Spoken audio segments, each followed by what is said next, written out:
मित्रांनो, भारतीय संविधान हे जगातील सगळ्यात मोठे लिखित संविधान आहे. हे लिहिण्यासाठी जवळपास 2 वर्षे 11 महिने आणि 18 दिवस एवढा कालावधी लागला आपल्याला.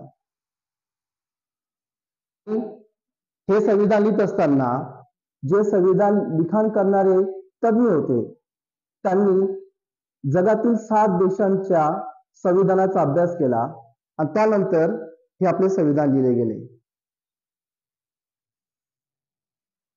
या पूर्ण कालावधीमध्ये 11 सत्रे घेण्यात आले, सेशन्स.